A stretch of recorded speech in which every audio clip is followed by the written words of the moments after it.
आज़ादी के बाद राजे रजवाड़े यानी कि शाही परिवार तो रहे नहीं। जो भी हैं वह खंडित शाही परिवार ही हैं, जहां हर सदस्य किसी न किसी स्वार्थवश जुड़े होते हुए भी एक दूसरे के खून का प्यासा नजर आता है। वास्तव में जब सत्ता ही अंतिम पुरस्कार हो जाए तो शाही परिवार किस हद तक जा सकता है, इसी कहानी को बयां करने के लिए निर्देशक साहिर रजा वेब सीरीज कुल the legacy of Rai Singh लेकर आए हैं। जहां सत्ता सिर्फ सिंहासन पाने के बारे में नहीं है, यह अहंकार के टकराव, हत्या के रहस्य, छिपे हुए एजेंडे और वफादारी के साथ एक पूर्ण विकसित पारिवारिक झगड़ा है जो पानी की बुलबुले की तरह है। जी हाँ, अपराध, हत्या, रहस्य, धोखाधड़ी, व्यक्तिगत प्रतिशोध, राजनीतिक चालबाजी से युक्त वेब सीरीज कुल the legacy of Rai Singh 2 मई से जियो स्टार पर स्ट्रीम हो रही है। 8 एपिसोड की इस सीरीज का हर एपिसोड 31 मिनट से 36 मिनट की अवधि का है। इस सीरीज की कहानी का एहसास सीरीज की एक पात्र काव्या के सवाल में निहित है, जो अपने भाई अभिमन्यु व बहन इंद्रानी से पूछती है, आखिरी बार हमने कब चैन से चाय पी थी। यह सवाल बहुत अहमियत रखता है। बहरहाल आज हम फिल्म संगम चैनल पर वेब सीरीज कुल the legacy of Rai Singh की रिव्यू लेकर आए हैं। आइए आगे बढ़ते हैं। सबसे पहले सीरीज की कहानी पर बात की जाए तो एकता कपूर और शोभा कपूर निर्मित वेब सीरीज कुल the legacy of Rai Singh की कहानी बीकानेर राजस्थान के एक काल्पनिक शाही परिवार राय सिंघानी पर आधारित है।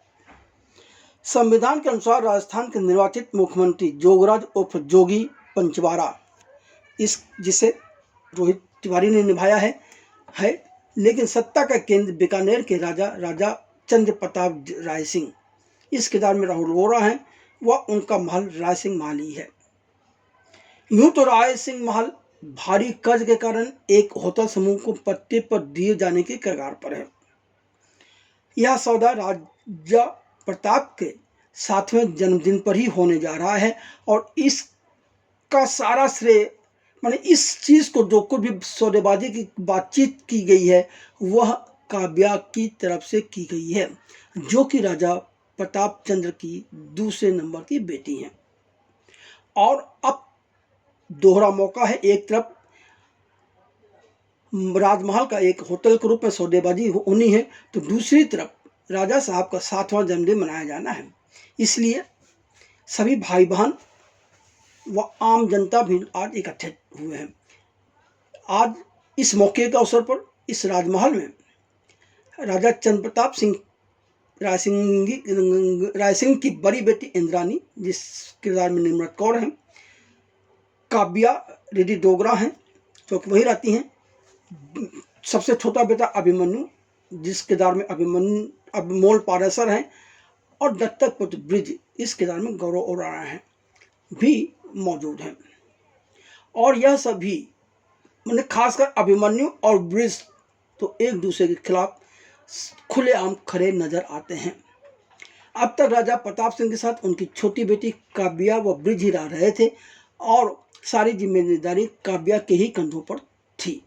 पर कहीं न कहीं काव्या को अभिमन्यु सिंह से इस बात की नाराजगी है कि अभिमन्यु ने ही राजा साहब की प्रॉपर्टी को, शाही खान परिवार की संपत्ति को नुकसान पहुंचाया है। राजा साहब के 7वें जन्मदिन के जश्न के लिए काफ़ी लोग मौजूद हैं और इस इवेंट को कवर करने के लिए मैंने डॉक्यूमेंट्री बनाने के लिए एक चैनल की तरफ से मुंबई से कबीर, इस किरदार में अरसलान गोनी है, का भी आगमन हुआ है। कबीर अपनी पूरी टीम के साथ काम कर रहा है। कबीर और काव्या के बीच प्रेम संबंध है और सारी चीज़ें संपन्न होने के बाद काव्या ने कबीर के साथ मुंबई जाने की योजना बना रखी है। राजा चंद्र प्रताप की बड़ी बेटी इंद्रानी का विवाह राजस्थान के मुख्यमंत्री जोगराज उर्फ जोगी पंचवारा, माने जिस किरदार में रोहित तिवारी हैं, के बेटे विक्रम, जिस किरदार में सुहास आहूजा हैं, के संग हुआ है। सच तो यह है कि विक्रम गे हैं, इसलिए इंद्रानी अपने पुराने प्रेमी के साथ सेक्स संबंध रखती है, पर वह उसके साथ शादी नहीं करना चाहती, यह उसने तय कर रखा है और साफ साफ उसे बता भी दिया मैं शादी नहीं करूँगी, लेकिन सेक्स संबंध से आपके साथ रखूँगी। और इन सारे रिश्ते पर विक्रम को भी आपत्ति नहीं है, जिसकी कई वजहें हैं। पहली बात तो राजा के कहने पर बीकानेर की जनता जोगी को वोट देती है और विक्रम व उनके पिता की नज़रें राजा के पैलेस पर भी हैं। इंद्राणी शांतिदूत की भूमिका में है, जबकि छोटा भाई अभिमन्यु, जिसे जन्म देते ही मां मर गई थी, को कोकीन सूंघने व सदा नशे में रहने की आदत पड़ गई है। इंद्राणी अभिमन्यु के प्रति बेटे जैसी हमदर्दी रखती है, तो वहीं ब्रिज परिवार के प्रति आंख मूंद कर वफादार है। काव्या उसे अपना बड़ा भाई मानती है, लेकिन इंद्राणी व अभिमन्यु अपने पिता के दत्तक यानी नाजायज बेटे ब्रिज को कोई तवज्जो नहीं देते। अभिमन्यु तो खुलेआम ब्रिज के खिलाफ बयानबाजी भी करता है और उसे हर कदम पर नीचा दिखाने की कोशिश करता है। राजा चंद्र प्रताप राय सिंह मनोभ्रम से पीड़ित हैं। उसे लगता है कि उनके बच्चे ही उसे मारने की कोशिश कर रहे हैं और अपने अतीत से एक रहस्य को उजागर करने की धमकी दे रहा है, एक अपराध के प्रायश्चित के रूप में, जिसके बारे में केवल राजा चंद्र प्रताप राय सिंह और उनका दोस्त जोगराज उपयोगी, जो कि अब मुख्यमंत्री हैं, ही जानता है, बाकी कोई नहीं जानता। लेकिन जोगी नहीं चाहते कि राजा चंद्र प्रताप ऐसा कुछ करें, कोई राज जो है छिपा हुआ उसे उजागर करें, क्योंकि यदि राजा चंद्र प्रताप सिंह उस अंधेरी रात की बात को उजागर करते हैं तो कहीं न कहीं सबसे बड़ा नुकसान जोगी को होना है, उनकी मुख्यमंत्री की कुर्सी भी जा सकती है। उधर अभिमन्यु इस बात से नाराज है कि उनके पिता उसकी बजाय ब्रिज को ज़्यादा महत्व देते हैं, इसलिए अभिमन्यु का गुस्सा भी लोगों को खुलेआम नजर आता है। काव्या अभिमन्यु से नाराज रहती है, पर वह अपने गुस्से को खुलकर जाहिर नहीं करती है। पार्टी शुरू होते ही राजा साहब कबूल करते हैं कि उनके बच्चे उनकी हत्या करना चाहते हैं और लोग उन्हें अंदर ले जाते हैं, बात पूरी करने नहीं देते, लेकिन अंततः देर रात महल के स्विमिंग पूल में राजा साहब का मृत शरीर मिलता है। अब हत्यारे की खोज शुरू होती है। मुख्यमंत्री जोगी के इशारे पर नाचने वाला पुलिस अफसर मनु अपने दल बल के साथ राजमहल में जांच करने पहुंच जाता है, तो वहीं राजा चंद्र प्रताप के मरते ही परंपरा अनुसार राजा साहब की कुर्सी अभिमन्यु खुद स्वीकार कर खुद को बीकानेर का राजा घोषित करने के साथ ही ऐलान करता है कि राजा चंद्र प्रताप सिंह का पोस्टमार्टम नहीं किया जाएगा। हालात ऐसे होते हैं कि राजा की हत्या करने के शक अभिमन्यु पर भी जाता है। इंद्राणी और दाई मां मिलकर अभिमन्यु के बिस्तर पर मौजूद कुछ कपड़े आग के हवाले कर सारे सबूत मिटाकर चैन की सांस लेती हैं। इधर मुख्यमंत्री जोगी महल के अंदरूनी हिस्से से अपने मंत्रिमंडल को चलाने का जोर देते हैं। जोगी घोषणा करते हैं कि राज्य चलाने के बजाय परिवार के साथ खड़े रहने का समय आ गया है, लेकिन तभी सीबीआई अफसर के आते ही सारा मामला बिगड़ जाता है।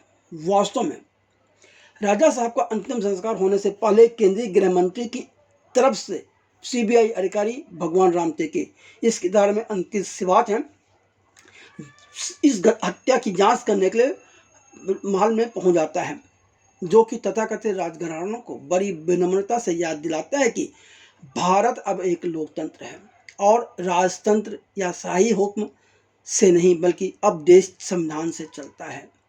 वह उन सभी से पूछताछ करता है और उनकी स्थिति के प्रति जरा भी सम्मान नहीं दिखाता। वह अब राजा बन चुके अभिमन्यु के साथ भी कोई हमदर्दी नहीं रखता, कोई सम्मान नहीं देता, वह उससे भी पूछताछ करता है। इधर सीबीआई जांच पड़ताल शुरू करता है, तो दूसरी तरफ पता चलता है कि कबीर, जो पूर्वी परिवार का व्यक्तित्व फिल्मा रहा था, उसके कैमरे में हत्यारे की पहचान उजागर हो गई है और वह वीडियो साक्ष्य अब मौजूद है। बहरहाल इस कहानी कई स्तर पर चलती है। सीबीआई अफसर अपनी जांच पड़ताल करता रहता है, पूछताछ करता रहता है। उधर सामंती झगड़े भी चलते रहते हैं। चौथे एपिसोड में हत्यारे का सच सामने आ ही जाता है, क्योंकि वह वीडियो कई लोग देख लेते हैं, परिवार के सारे लोग भी देख लेते हैं। जी हाँ, उप मुख्यमंत्री न बनाए जाने से नाराज विक्रम ही अपने पिता जोगी द्वारा राजा साहब की हत्या करने की वीडियो का फुटेज सीबीआई अफसर तक पहुंचा देता है। परिणामतः जोगी जेल पहुंच जाते हैं और फिर विक्रम मुख्यमंत्री की कुर्सी बैठने की तैयारी में जुट जाता है। पर जोगी जेल से अपनी चाल चलते हुए विक्रम के मुख्यमंत्री बनने में अड़चने डालने में लगे रहते हैं। तो वहीं अब तक इंद्राणी, जो एक दीवार के फूल की तरह थी, वह एक षड्यंत्रकारी राजनीतिज्ञ में बदल जाती है। इसके बाद कई राजनीतिक चालें चली जाती हैं। इंद्राणी मुख्यमंत्री भी बन जाती है, चुनाव का भी ऐलान हो जाता है और वह चुनाव बहुत ही बड़ी ताकत के साथ जीत भी जाती ही है। अब बात कुल के माइनस और प्लस पॉइंट की। 8 एपिसोड की लगभग 4.5 घंटे की लंबी अवधि वाली इस वेब सीरीज का लेखन अल्थिया कौशल और तराना राजा ने मिलकर किया है, मगर अफसोस कहानी व पटकथा काफ़ी कमज़ोर है, काफ़ी गड़बड़ है और कई जगह कई वजहों से काफ़ी बिखरी हुई है। हालांकि आधे घंटे से अधिक की अवधि के एपिसोड में तेज गति बनी हुई रहती है, लेकिन कथा अक्सर असंगत लगती है। तर्क, लॉजिक, किसी भी बात का कोई ध्यान नहीं रखा गया है। पात्रों की व्यक्तिगत यात्राएं महल में जीवित रहने की व्यापक कहानी से शिथिल रूप से जुड़ी हुई हैं, जिससे उनके भावनात्मक आर्क अविकसित रह जाते हैं। कुल पीढ़ीगत आघात और वफादारी जैसे सम्मोहक विषयों को छूता जरूर है, लेकिन कहानी कहने का तरीका काफ़ी हद तक अति सतही है। शायद कभी मनोवैज्ञानिक गहराई को यह सीरीज छू पाती हो। लेखन की कमी कई स्तर पर नजर आती है। जैसे जैसे कहानी अविश्वसनीय मोड़ों के साथ सामने आती है, मसलन आप देख लीजिए, फ्रेम की गई हत्याएं सुविधाजनक रूप से उजागर किए गए रहस्य और पलक झपकते ही राजनीतिक सत्य प्राप्त करने वाले किरदार, अविश्वास का निलंबन एक बड़ी बाधा बन जाता है। लॉजिक का घोर अभाव है। मैंने जैसा कि पहले भी ये बात बताई है आप कि मतलब इसमें कहीं लॉजिक तो है ही नहीं। लेखक और शायद निर्देशक भी इस बात को भूल गए कि कहानी चाहे शाही परिवार की हो, चाहे राजनीति की हो, हर जगह लॉजिक तो जरूरी है, पर नहीं, इन्हें लॉजिक की कोई जरूरत नहीं है। बिना मनोशांत दूत बने इंद्राणी कब कैसे एक षड्यंत्रकारी राजनीतिक में बदल जाती है, यह समझ में ही नहीं आता। इस पर यह सीरीज पूरी तरह से खामोश रहती है। हमेशा गुस्से में रहने वाली काव्या के असंतुष्ट होने की वजहों पर लेखकों ने काम करना जरूरी नहीं समझा। भरत अभिमन्यु परिवार को बर्बादी के कगार पर ले आता है, पर उसे कोई रोकता क्यों नहीं है, इस पर भी यह सीरीज मौन रहती है। आखिर क्या वजह है कि इंद्राणी हर बार हर गलत काम पर, हर उसकी गलत हरकत पर अभिमन्यु का ही पक्ष लेती है? इस पर भी अब सीरीज खुलकर कुछ भी नहीं कहती। एक दो जगह इशारे में कुछ बात कही गई है, पर वह इतनी साफ नहीं है। भ्रष्ट अभिमन्यु परिवार के बगैर बलिया, पर उसे कोई नहीं रोकता। जी हाँ, चौथा एपिसोड में ही हत्यारे का पता चल जाता है। उसके बाद सीरीज अचानक परिवार या पारिवारिक लोगों के बजाय राजनीति के ऐसे कुचक्करों में तरफ मुड़ जाती है कि कई बार दर्शक सोचा आखिर ये हो क्या रहा है, ये कहाँ से कहाँ जा रहे हैं, क्या सब कुछ सत्ता है, क्या सब कुछ धन दौलत है, इसके लिए किसी की भी हत्या की जाए, इतना आसान है?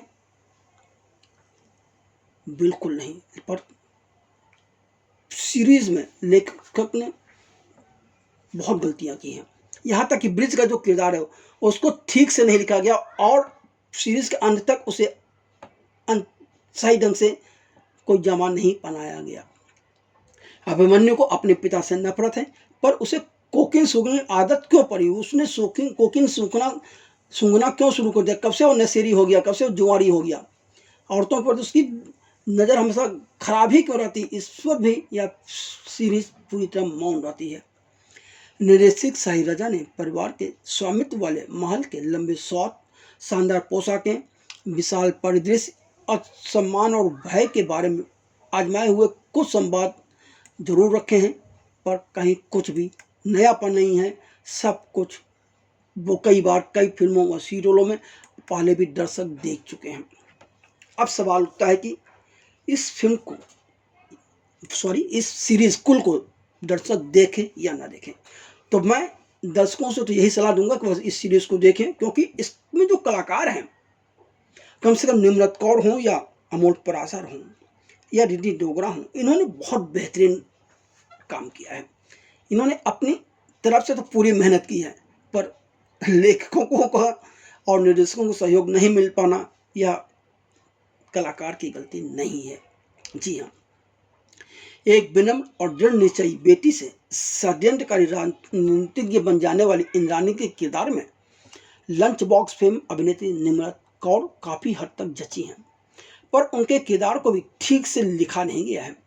यूँ भी निम्रत कौर मौन सत्य की कला में निपुण हैं, इसलिए वो बहुत कुछ मौन रहकर भी कह जाती हैं और दर्शक भी समझ जाता है। उनके अभिनय की तो प्रशंसा की ही जानी चाहिए। सरदार उधम सिंह के अलावा कुछ समय पहले आई फिल्म स्वीट ड्रीम्स में अपनी अभिनय प्रतिभा का लोहा मनवा चुके अभिनेता अमोल पाराशर इस सीरीज में अभिमन्यु के किरदार में हैं, जिन्होंने अभिमन्यु के साथ दर्शक नफरत कर सके इसके लिए इस कदर गिरा हुआ किरदार निभाने में अपनी पूरी ताकत झोंक दी है। अमोल पाराशर के अभिनय में कहीं कोई कमी नहीं, मगर अफसोस इस प्रतिभाशाली कलाकार को स्क्रिप्ट से अपेक्षित मदद नहीं मिल पाती।